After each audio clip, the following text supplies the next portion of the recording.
O guardians of the watchtower of the east, I, Ishtar, high priestess and witch, do summon and stir thee. I command thy presence at this our meeting, to guard over our circle and to witness our rites. Witchcraft is the fastest growing offshoot of paganism and neo-paganism today.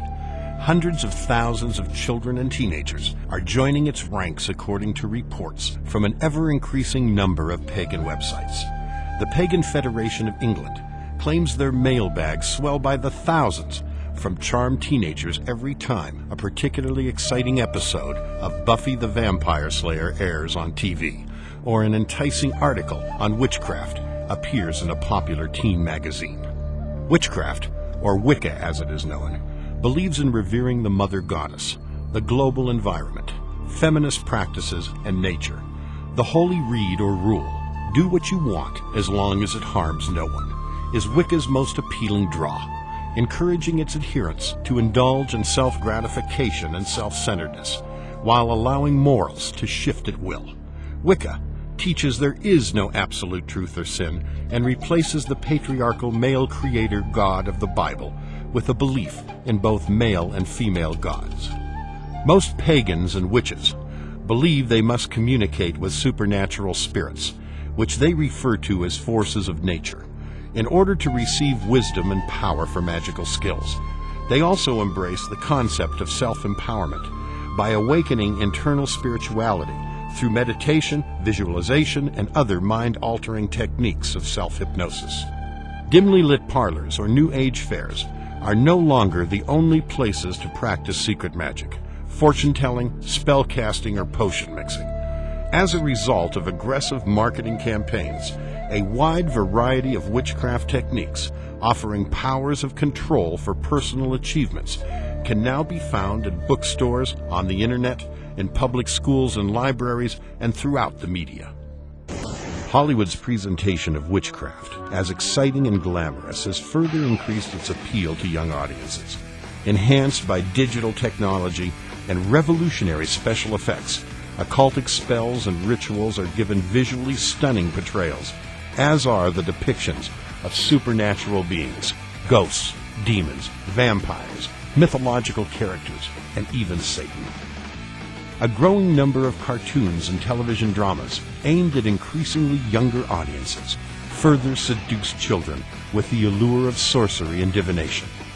Occultic themes are frequently woven into the storylines of primetime series, which has undoubtedly contributed to the practice of magic as being the fastest growing mystical attraction among teenagers. The spectacular growth of the internet, which occultists refer to as the portal of transcendence, has further fanned the fascination of spiritual alternatives. An unprecedented amount of occult literature is available online. At Amazon.com, for example, consumers can find more than 1,850 books on witchcraft. And in addition, hundreds of websites are dedicated to marketing witchcraft specifically to children. Pagans and witches worldwide can now communicate and perform ritual magic online through an ever-expanding number of highly networked, occult-oriented chat rooms. Countless websites now offer everything from poison rings to spells for young people seeking empowerment. Each year, thousands of teens are turning their backs on Christianity and joining witches' covens in order to learn spells so as to pass school exams, attract boyfriends or girlfriends, and get rich. The secretary of the Magic Circle's Young Magicians Club credits the Harry Potter books as the latest rage, which he says has rekindled the childlike approach to the fact that the impossible may be possible. He gives thanks to Harry, who he says has sparked an interest in pure magic, real magic, strong magic. Harry Potter, the orphan child wizard, already famous in his own magical world because he survived the murderous black magic death curse of the evil Lord Voldemort, has now duplicated his fame in the real world. Under the category of children's fantasy literature, sales of Harry Potter books have received phenomenal acceptance worldwide, breaking all records in children's literature. With over 100 million books sold in 200 countries, Harry Potter has been translated into more than 40 languages. A massive global marketing campaign, partnered by Warner Brothers, Mattel, and Coca-Cola, guarantees that the Harry Potter image will be kept before the public for years to come, through films, toys, video games, and every type of merchandising product imaginable. According to a U.S. Consumer Research Survey, over half of all children between the ages of 6 and 17 have read at least one Harry Potter book, with thousands reporting multiple readings of all of the books. These volumes range anywhere from 309 to 734 pages. While many parents are thrilled by the prospect of their children taking an interest in reading, other parents and educators view Harry Potter as the latest tool being used to disciple children into the darkest aspects of black magic.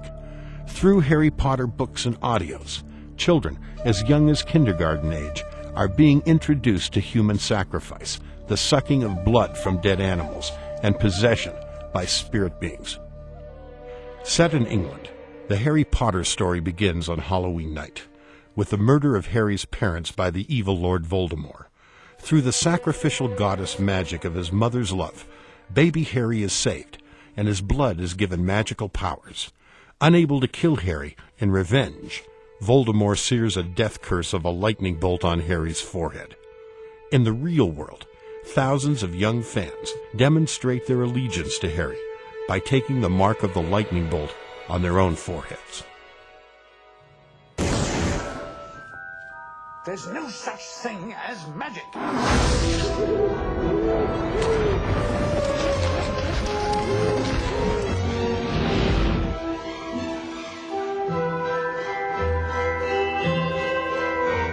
Dear Mr. Potter, you have been accepted to Hogwarts School of Witchcraft and Wizardry. Harry is magically selected to attend the 1,000-year-old Hogwarts School of Witchcraft and Wizardry. Both Voldemort and Harry's parents attended the prestigious boarding school before him. All of Hogwarts' teachers are practicing occultists and instruct their students in the proper use of magic tools, spells, and rituals. Headmaster Albus Dumbledore owns a phoenix, the powerful mythological bird, the symbol of resurrection. The magical wands of both Harry and Voldemort share the same power, which is a tail feather from Dumbledore's phoenix. Therefore, in the world of Harry Potter, the power source of Harry's so-called good magic and Voldemort's evil magic is one and the same. The question is, should parents be concerned that the alluring power behind witchcraft is being made to look innocent and is being targeted towards their children through the Harry Potter phenomenon?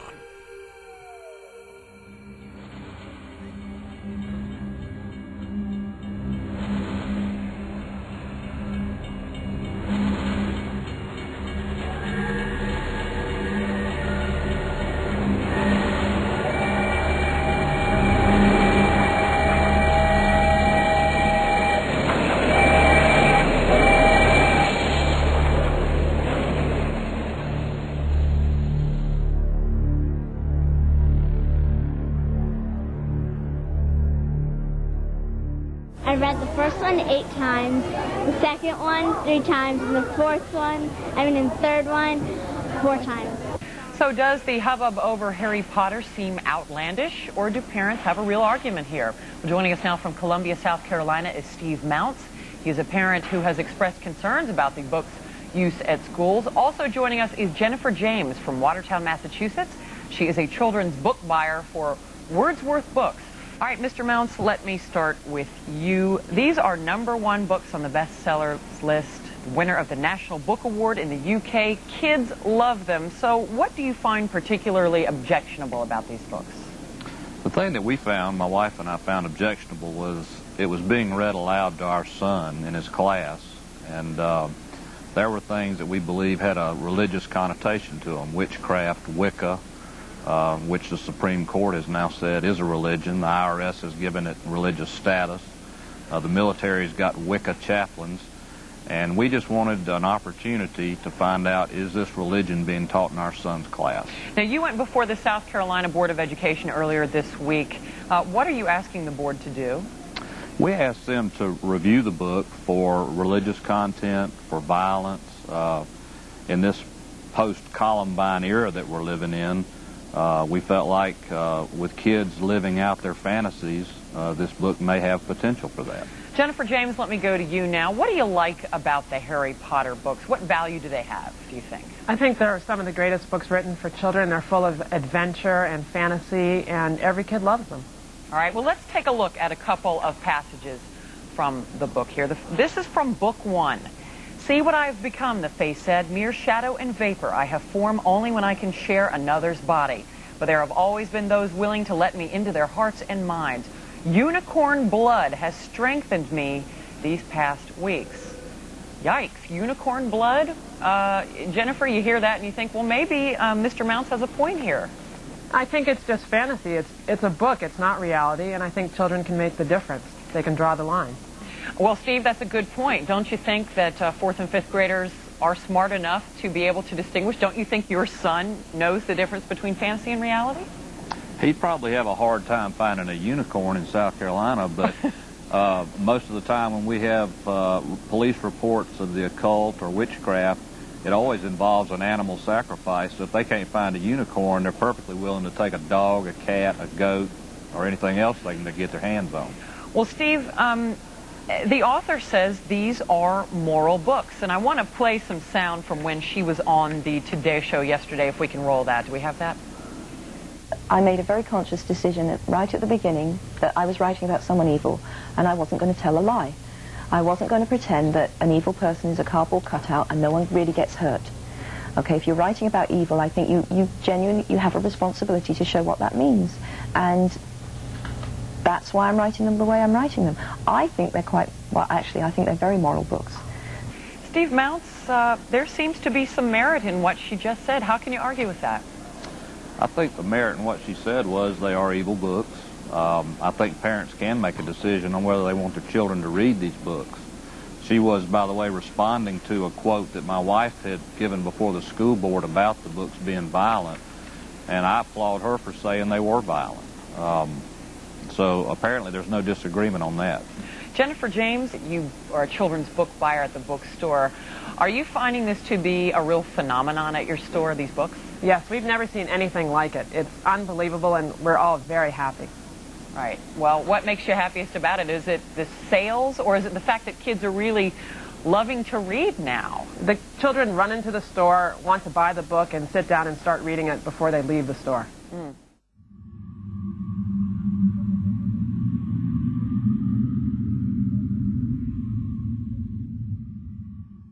Robert McGee is the author of The Search for Significance and founder of the Rafa Treatment Centers. There are those who defend the Harry Potter books by saying they're just fantasy. And so when people object to these books, they're made to look like fools, because the people say, how can you object to these books? They're just fantasy. But that line of reasoning would tell you that you could include in fantasy any violence, pornography, whatever you wanted, and still defend those books by that very same statement. As an expert in world religions, noted cult and occult researcher Carol Matriciana has authored the best-selling books Gods of the New Age and The Evolution Conspiracy, and has written and produced numerous videos for Jeremiah Films. Many argue that Harry Potter is just merely children's fantasy, and therefore it's harmless. The lie about this is that witchcraft is reality. J.K. Rowling, the author of the Harry Potter series, has gone through an awful lot of research. She is very accurate, otherwise we would have witches all over the country and the world saying this is not a true representation of our religion. This is a true representation of witchcraft and the black arts and black magic. And yet we have people that say this is merely fantasy and harmless reading for our children. Actually, what makes this more dangerous is that it is couched in fantasy language and children's literature and made to be humorous and beautifully written and extremely provocative reading. And it just opens up children to want to have the next one. This is what is so harmful. Joanne Rowling majored in mythology in Exeter University in England. She has borrowed not only from pagan religions, Celtic religions, the religions of the Druids, witchcraft, Satanism, a lot of the spells, the incantations, the philosophy behind the mythology and the religions is being put into Harry Potter's books. Yes, Harry Potter may be fictional, but there is a lot of religious teaching in symbols that perhaps the reader doesn't always pick out.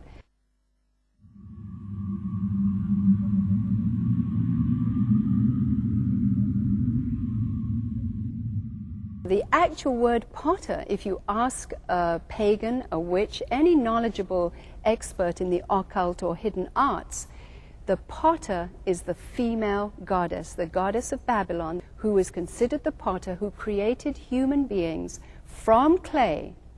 And they believe that the patriarchal God of Christianity, the God of Israel, copied that in a very poor imitation because he cannot give birth. Now listen to how important that is to understand. The feminine-oriented cult of witchcraft sees the woman and her process of birth as fundamental in the new life, the transformation, the alchemy, the changing of the inner man to higher consciousness, which is what Harry Potter is all about. In fact, that's what the first book is called, The Sorcerer's Stone, the alchemy of being transformed and changed through the inner man to become a new creature, which is again an upside-down reversal of what a Christian believes, that when they come into understanding a relationship, a personal relationship with Christ, they are transformed and take on the mind of Christ.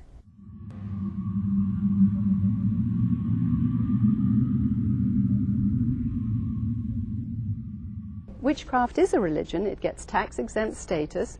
It has a military chaplain. It is recognized as a religion, a practicing religion. It is the fastest growing religion in America, incidentally, as well. I regard myself as a natural witch. I was regarded myself as a witch since early childhood. I was brought up in a very isolated part of the country, on the Welsh border, which has a long tradition of magic and Welsh sorcerers. Since I have been practicing the craft, there has been a great revival. There are probably now as many people practicing witchcraft as there are Christians. It's almost as if there's a kind of grassroots feeling back towards paganism. We live in a kind of post-Christian era almost, and that people are moving towards a kind of neo-paganism, I suppose. Witchcraft is the religion of the countryside. It's the religion of very old forms of knowledge. And paganism is a religion which is a very old form of knowledge too. But paganism covers more than witchcraft covers. Witchcraft is, if you like, a division of paganism. Well, witchcraft is basically a nature religion. We worship the gods of the woods and the fields. Those who practice witchcraft choose to believe there is no Satan and therefore no evil spirits. Yet they report experiencing spiritual powers from which they receive their power. Refusing to label these powers evil, they choose to believe their origin is either from nature or natural from within, but neutral. When I was a child, I was very aware of nature's spirits, those which are called diva or local gods. We learn as practicing witches to tap into forces of nature and to actually, if you like, send out a spell or an invocation in a very powerful way. The primary offer of witchcraft is power, a very seductive power. One day, a young 18-year-old girl came to see me. Her life was almost ruined by her preoccupation with witchcraft, but she would not give that power up because it was the only power in her life that she could count on. Another young man came to see me and said, "I know how powerful these forces are, and I look at the lives of Christians, and I think my power is more powerful than what they're experiencing. One of the most disturbing things about the Harry Potter books is it teaches children that witchcraft is for children. It does this by allowing children to read about other children in a school setting and watching these children learn how to use spells and all the other elements of witchcraft. It teaches these children that witchcraft is just not for adults, but that children can access this power and use this power also. If you say there is no real power in witchcraft, then you should have no problem with the Harry Potter books. But there are two problems with your line of reasoning. First of all, you're denying the experience of hundreds of thousands of people who have practiced witchcraft through the ages. Plus, you're saying that God's warning in the Bible about divination, sorcery, and all the elements of witchcraft is actually worthless. In Deuteronomy chapter 18, it states, "There shall not be found among you any one that maketh his son or his daughter to pass through the fire, or that useth divination, or an observer of times, or an enchanter, or a witch, or a charmer, or a consulter with familiar spirits, or a wizard, or a necromancer. For all that do these things are an abomination unto the Lord. And because of these abominations, the Lord thy God doth drive them out from before thee." In 1 Samuel chapter 15, God identifies witchcraft as a sin, for rebellion is as the sin of witchcraft. Despite God's warning, many youth, including Christian youth, don't see much harm in witchcraft. So they see their friends casting spells and being involved in all manner of witchcraft and do not understand the dangers. They do not know that they're opening doors in their life to spirits which will come in and create very compulsive behaviors. And this is why many in witchcraft are compulsively into drug usage and to sexual activity and all manner of conduct which is very destructive. And yet, why should they be concerned when they hear nothing from the adults that warn them of what's coming? When a child is captured by witchcraft, they rarely choose to get out until very much later in their life, after they have lived a very miserable existence.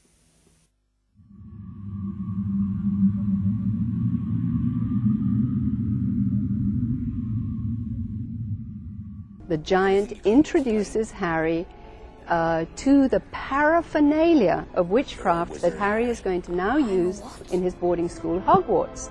And this is done in Diagon Alley, which is a sort of spiritual, occult supermarket, flea market, if you will, a street filled with shops of cauldrons, owls, robes, wands, all the paraphernalia that is used today by witches in their rituals and ceremonies and spells today. So the reader is vicariously introduced to the tools of the trade that form the basis of the religion of witchcraft.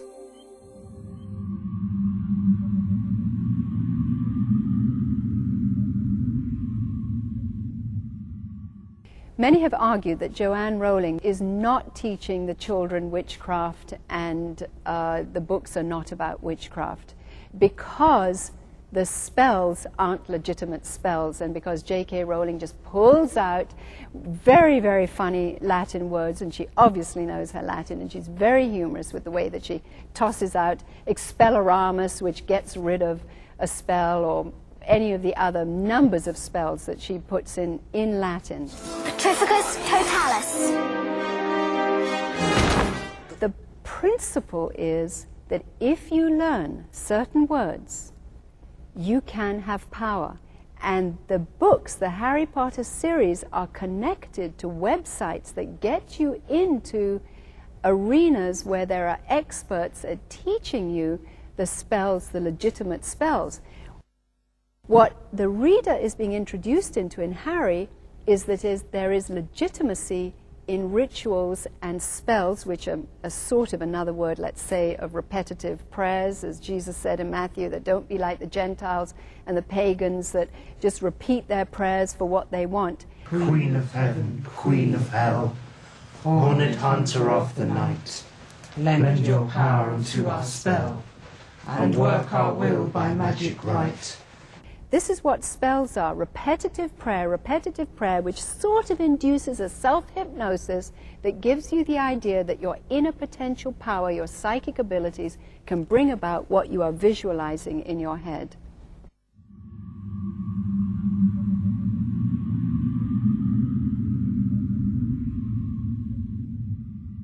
While love spells probably isn't the focus of Harry's books right at the moment, because he's 11, 12, 13, in book 4 there is a sort of beginning of a relationship that Harry is involved in, a sort of affectionate opposite sex thing. But love spells are very, very, very important in witchcraft. In fact, because it is a fertility cult, the concept, the focus in on sex and cosmic union for power is one of the important aspects of witchcraft.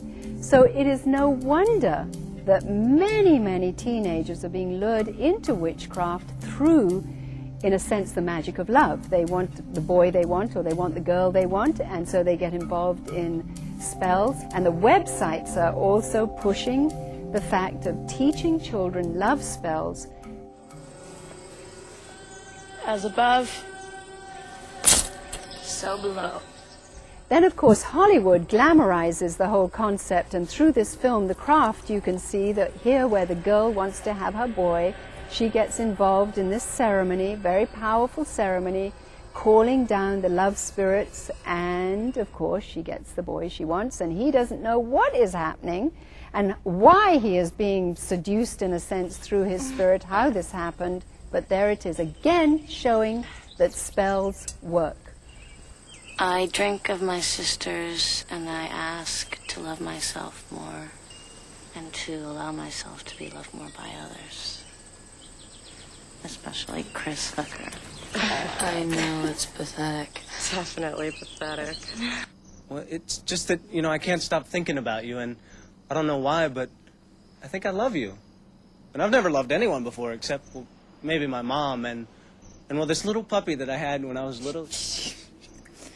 I think you should go home, Chris. No, Sarah, wait, please, Sarah, please. Look, I don't know what's happening to me. I can't eat. I can't sleep. Can I help you? No, nobody can help me.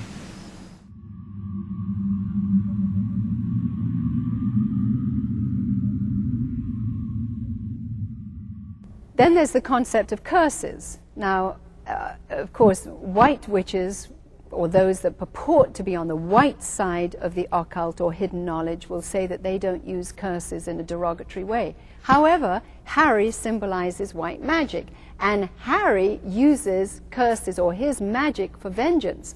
When his auntie says something horrid about his dead mummy and calls her a name that Harry doesn't like, he does magic on her, and she blows up, she gets bigger and bigger and bigger and bigger, and that is very, very cruel magic. And that is a curse, and the sort of extension of spells that Harry is learning. So the reader is learning that they can be involved in vengeance through curses, and perhaps the curses in Harry Potter's books aren't legitimate curses, but once again they can go to the websites to get legitimate curses. But the point is that here is a practice that God finds so distasteful, because he says that vengeance is mine, and we are not to retaliate and cause poison through curses to our enemies. Harry Potter isn't the only book that's going on and on teaching the readers that curses have power. Hollywood also is showing us that curses have power.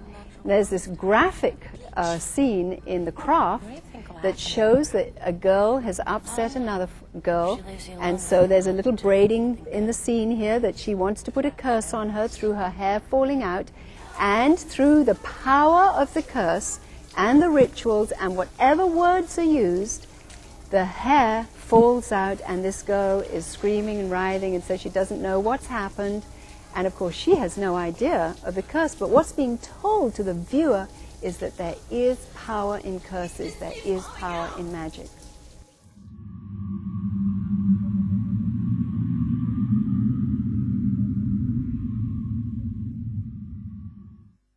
Many parents don't recognize the danger of witchcraft because they look at their experience and they didn't experience that when they were growing up.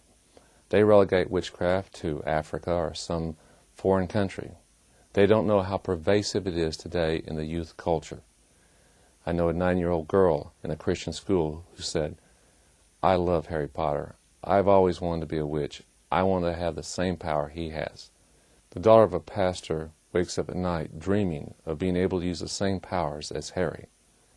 She's grown up in the church. She even witnesses to people who are in Wicca, but does not recognize what she's dreaming about is to actually use demonic power. I had a young youth pastor tell me recently about a girl who came to be part of his youth group, but she was also part of Wicca. She began recruiting children out of his youth group. He wasn't aware that those in Wicca take great joy out of seducing Christian children into Wicca. But Christian children are usually easy prey, for they don't understand witchcraft or what to look out for. Why has God warned us of witchcraft? He knows the dangers. He knows the spirits behind witchcraft. He knows they're out to kill, destroy, and rob people of their life. He knows that those who use the power of witchcraft have opened themselves up to these powers to come into them and to control them. And when they open themselves up to these spirits, they find themselves doing obsessive compulsive things such as drugs and sex and alcohol and many other destructive and violent activities. It's interesting that on the one hand they sought this power to have control, and in the end they've lost control of themselves.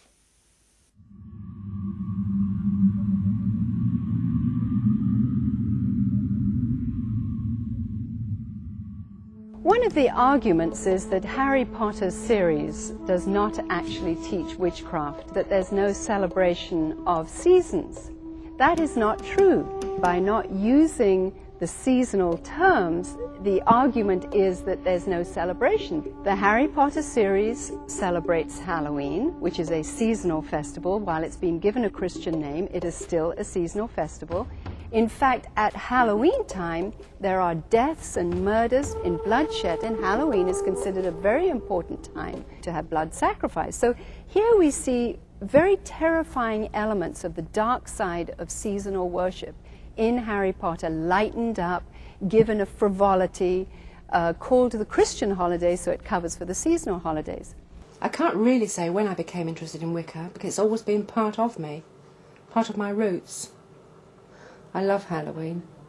I think I'm a very autumn person. We dress up the house with cobwebs and so on, and we cast a circle, and we have a smoky cauldron, and we all scry, which means do clairvoyance, into the smoke which comes out of the cauldron, and we open the gates of the underworld, and if any spirits want to come forward and speak, we listen to them. My first initiation, when I became first degree, was on Halloween. And I felt very, very much in tune with the God.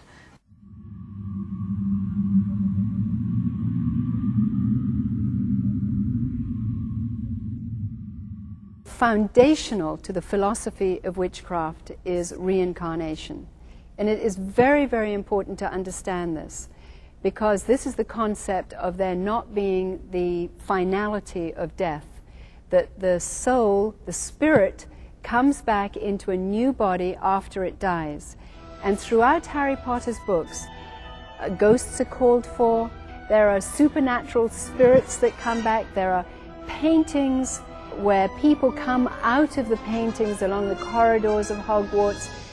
All of this gives the child the concept that there is no death, that it's perfectly normal interacting with spirits, with ghosts, with things that look half human, half animal, mythological figures that, like the unicorns and the creatures that Hagrid has in his class of mythical creatures. All these things fire up the imagination of the young reader to think that when they get involved, that they're not fearful of it, because it's part of Harry's world, it's part of Hogwarts, and so the element of fear is taken away.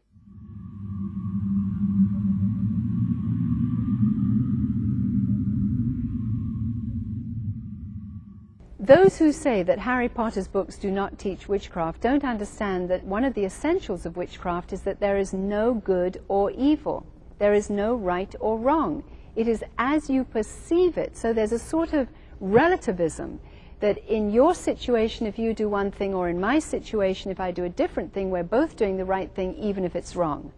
There are no absolutes. It's based on the concept of evolution, that everything is developing.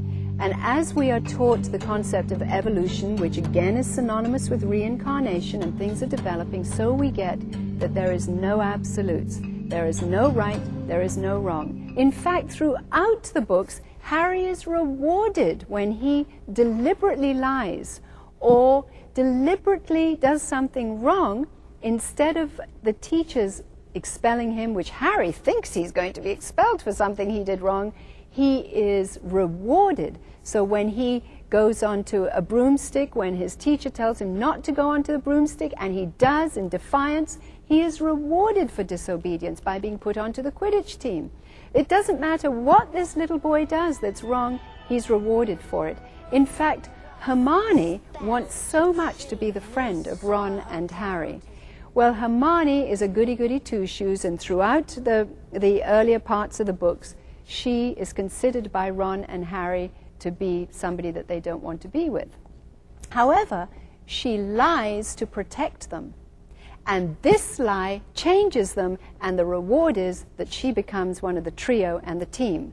So this kind of shifting situational ethics, non-absolutism, relativism is so contrary to the biblical concept of God as a God of truth, a God of right, a God of justice. And here is the bottom line of witchcraft being taught through the Harry Potter books, and it is part of a religious philosophy.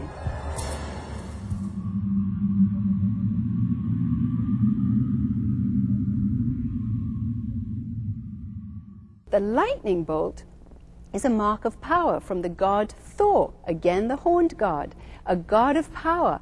And this lightning bolt was considered so important in occult mythology that Hitler used it on his uniforms, on the collar of his uniform, and it is half of the swastika, which is the other lightning bolt that goes across.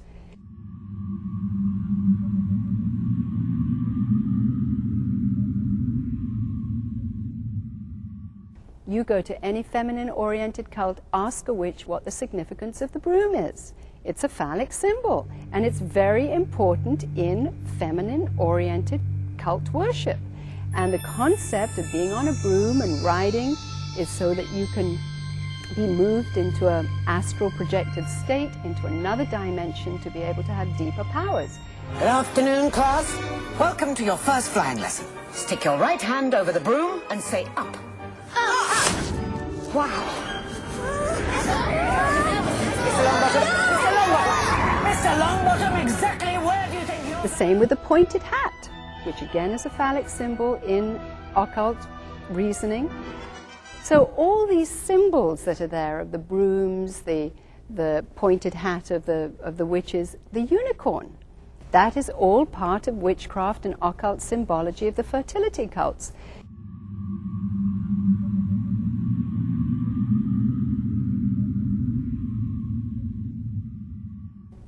Divination is the concept of being able to divine or see into the future.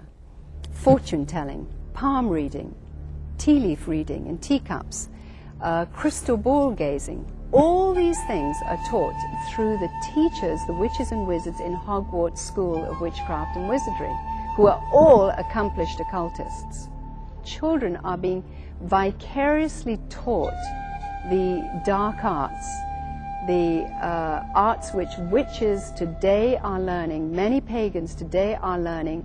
Now there's a difference between divining, seeking knowledge for the present or future, and sorcery, which is the manipulation. It's not the discovering of the future, but it's the manipulation of things right now that can change or influence a current situation or a person. Now that is how I got into the New Age, because I wanted to manipulate through powers that I was told were in my inner potential, that I had psychic abilities if I could develop them. And this is what every reader is being told in Hogwarts School that Harry has, and every student there has. They have psychic powers that they are learning to develop through the classes that they go to.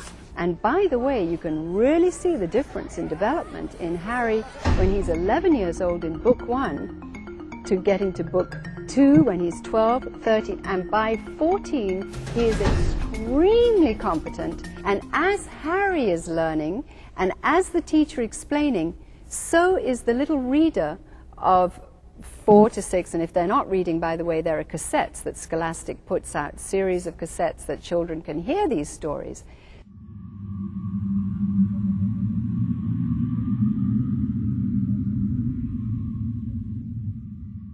Many of the parents that I talked to said that there was absolutely no trouble with Harry in the sense of that they, as children, had read Alice in Wonderland or Sleeping Beauty, and even many Christians say that having read C.S. Lewis, who also talks about witches, that these things, witchcraft has not influenced them today, and they are not proponents of witchcraft.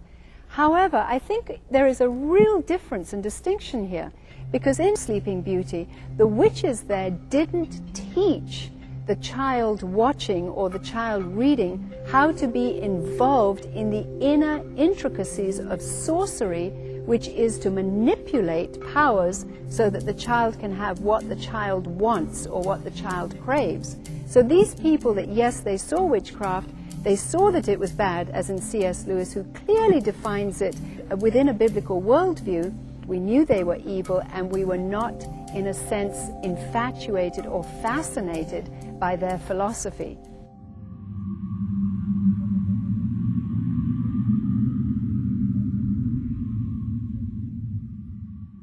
Some Christian personalities are saying that Harry Potter's magic is just purely mechanical magic. Now, I don't understand purely mechanical magic because I don't know where in the Bible God differentiates between sorcery, that is, that manipulating what you want, and it being mechanical.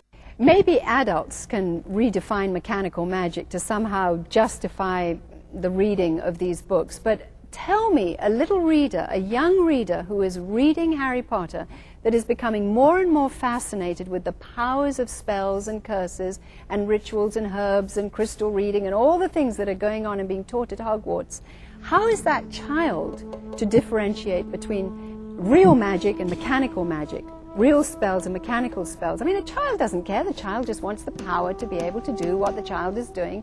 And Harry doesn't care whether it's mechanical. It works for Harry. He puts his wand out and gives the spell and it works. It accomplishes what Harry is trying to accomplish. And that's the point. The children are seeing that their hero is getting what he wants with words, with prayers, with rituals. Therefore, he can do it.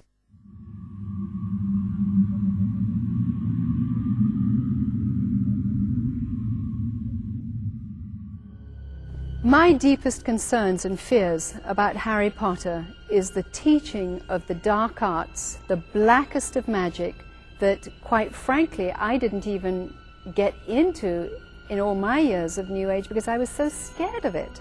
And yet here it is graphically explained to young children how to be able to fight the dark arts, to defend yourself against the dark arts through an actual class called the Defense Against the Dark Arts by a black occultist. And in each of the books, the dark teacher changes because in one case he's killed and because he's possessed by Voldemort the snake. So that just to let you know, if you're possessed by a snake and the snake leaves you, you are dead meat. And that is the blackest side of occultism there is. And that is the teacher that is teaching Defense Against the Dark Arts. So here are the children and the readers, Harry Potter and all his teammates in the schools, and the children that are reading the Harry Potter books, being introduced to the darkest and black arts that even disciples of witchcraft would be fearful of getting involved in. And then they're told that through their imagination, through stronger concentration, through stronger self-hypnosis, through their own power within themselves, which is being taught by the witches and wizards, they can defend themselves against the dark arts. And there are several very scary situations where the bog arts, as they're called, these horrible things that children fear, and you're told to think of anything that you fear, conjure it up, bring it to yourself, and then be able to fight it. This is a very, very scary thing to teach children.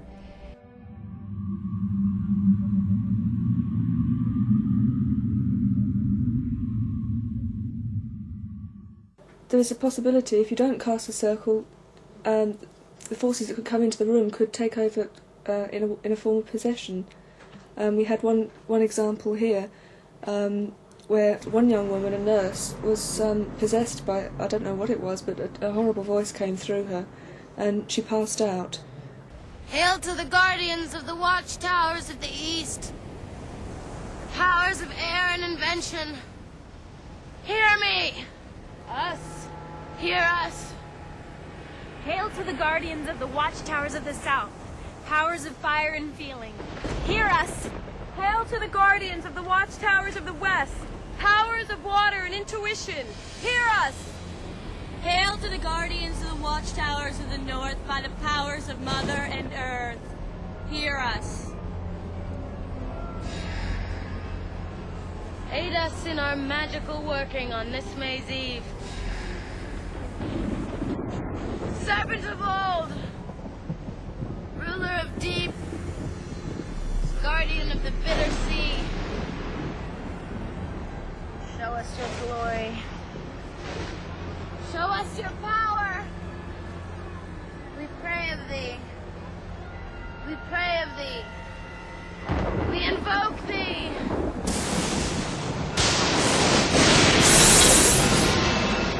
Oh, sacred one, hear our calls. Hear our prayers. Ancient wise one, teach us thy ways. We summon and stir thee. Lend us your power, show us your glory. We invoke thee. We invoke thee. We invoke thee. Let us fill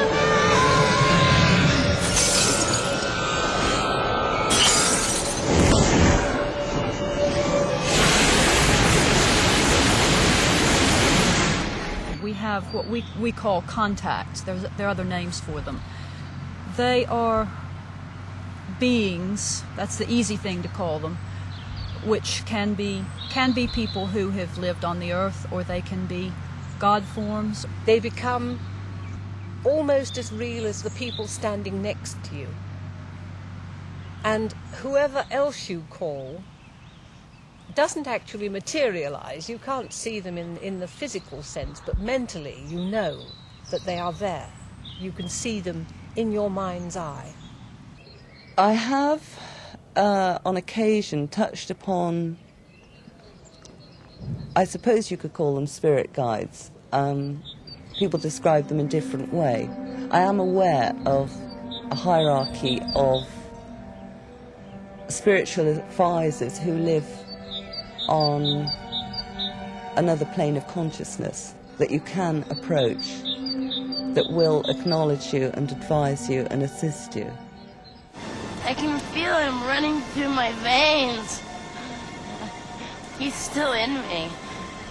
And we know that there's such a thing as possession because Voldemort possesses the Defense Against the Arts teacher in the book where he's sucking the unicorn. We know that he possesses the little 11-year-old girl through her writings in a journal where her feelings, her emotions, her thoughts that she is writing in the diary of the young Voldemort is giving him power to rise up. And he possesses this girl, and he mocks and laughs at Harry later on in the book when he says she didn't even know that she was killing on Halloween when she had blood all over, and she'd write in the diary, I don't know what came into me. I think I'm going mad because I'm doing things that I have no control over. So here she was, a little 11-year-old girl in Harry Potter's book, possessed by Voldemort's spirit, murdering on Halloween. And there's nothing wrong with Harry Potter.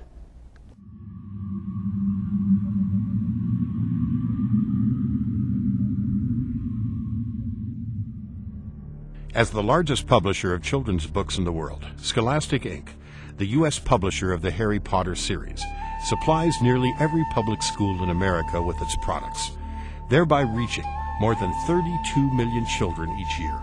In the last 2 decades, Scholastic has been producing more and more materials featuring witchcraft, graphic horror, supernaturalism, and spiritism. Scholastic eagerly secured the publishing rights to Harry Potter, which far surpassed the popularity of its predecessor, the occultic theme shock fiction book and video series Goosebumps. As a supplier of teaching materials to American schools for over 80 years, Scholastic used its unrivaled position in the educational system to flood classrooms and libraries with Harry Potter books, recommending that teachers read them aloud in class.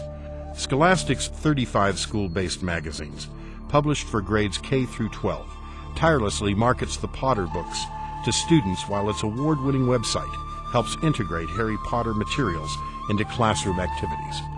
Scholastic pride themselves in supporting educators by networking resources through their revolutionary online curriculum systems. While the reading of Bible-based material is banned in American schools, the religion of witchcraft, repackaged through Harry Potter, is given honorable status and a strategic position. So here we have this religion introduced into the public school system through the Harry Potter books, through Scholastic Inc., the publishers, who supplies this literature to schools. And by the way, there are lots of teaching guides. For instance, there's Elizabeth Schaefer has written a Beecham's Handbook on how to understand Harry, and goes into the symbolism of Harry, the mythology of Harry, which is all based on real mythology. And in Elizabeth Schaefer's book, she encourages the student to go to actual Wiccan, the websites of the Celts, Druids, pagans, witches, the witch voice. These websites are being given credibility through the public school system. She also went into undermining the Bible, choosing Christian mystics that did not find the Bible the infallible Word of God, and her arguments were anti-Christian and anti-biblical. Now, when I tapped into some of the web pages that Elizabeth Schaefer recommended we go to, and from her site where she introduces, for instance, going to the Witch's Voice, as I started going into these sites, I actually got email back thanking me for being interested in witchcraft and introducing me to basic 101s in witchcraft by practicing witches from the Witch's Voice, a website that is used by witches today. The bridges were so clearly seen by me that, okay, the child is introduced to what is called fantasy literature in the school system, supported by taxpayer money. It is a religion being taught through Harry Potter, and the reading materials and tools that are supporting further in-depth discovery are taking you to websites that are further fascinating you with a Wiccan philosophical worldview. We have an indoctrination program that is enticing us to further darker knowledge that now any child, any computer literate child can just follow the web pages and visit wherever they want and have glamorous versions of lessons in witchcraft and sorcery so that they can manipulate their teacher to give them good exam results, the person they love to like them. Whatever it is that they are told will be possible through sorcery. J.K. Rowling, the author of the Harry Potter series, admitted that she got many, many requests for children that wanted to attend Hogwarts School of Witchcraft and Wizardry. And we know from books that are out there and interviews with children that they really wonder at night while they're laying awake if there is a Hogwarts that they can go to. If you go to the Warner Brothers site, they ask you to enlist into Hogwarts. Well, there are sites out there that are pulling in your children who are interested in learning more in various different schools of witchcraft and wizardry.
I want you to obtain this video and share it with your friends, your grandchildren, your children. And especially if your pastor has not seen this video, I'd like for you to share it with him. I know he'll want to share it with the congregation. And then there are those teachers, the school board members that need to see this film, also the politicians that govern you. There will be many, many questions that haven't been answered in this video, and many questions that your friends or relatives or readers of Harry Potter would like answered. I would like you to visit this webpage and email me with your questions, and I will try and answer all your questions through email. One of the great advantages we have today is email. There's a link on this website which will teach you how to use email to inform as many people as possible about the Harry Potter phenomena and danger. I would encourage you to come to our webpage, visit this site to get more information, to get help, to get advice, and to be introduced to materials out there that can help you with some of these concerns. On this website, there's also a place for you to subscribe to a free newsletter. In the days to come, there will be many other issues. There will be many other books. There will be many other ways that the pagans and the witches attempt to influence our children. Through this newsletter, you can be kept informed. Also at this website, there will be a concerned group link, which will allow people to communicate what they're doing about the growing phenomena of paganism, witchcraft, and the use of Harry Potter and related books. If this were an auto race, the pagans and the witches would have lapped us many times. They've gained this advantage because of the ignorance of Christians. To show an example, there is a book in which a person actually justifies Harry Potter through Scripture. I cannot think of anything more blasphemous. Here we have Harry Potter, a wizard, going to a school to learn how to better use demonic power. And this individual is justifying these books through Scripture. We need to be educated and aware about what is the content of the Harry Potter books, what is the phenomenon that is sweeping through the globe at the moment, and what is the purpose of this indoctrination? Where is it coming from? What is behind Harry Potter? All these things are part of our educational process. As you've noted on this video, there's a tremendous number of internet sites offering all kinds of witchcraft wares to your children. There's only one filter at this time that I know of that will filter out these witchcraft sites along with pornography sites. At this moment, there is only one filter available to prevent your children from visiting and accessing the websites that are selling your children witchcraft, sorcery, spells, occult information. Please visit our website for more details and more information about this filter that will benefit you and your family and friends. For further information about the Internet filter that blocks witchcraft websites from your home computer, visit www.theharrypottervideo.com. For further copies of this video, order online at jeremiahfilms.com or call toll-free 1-800-828-2290.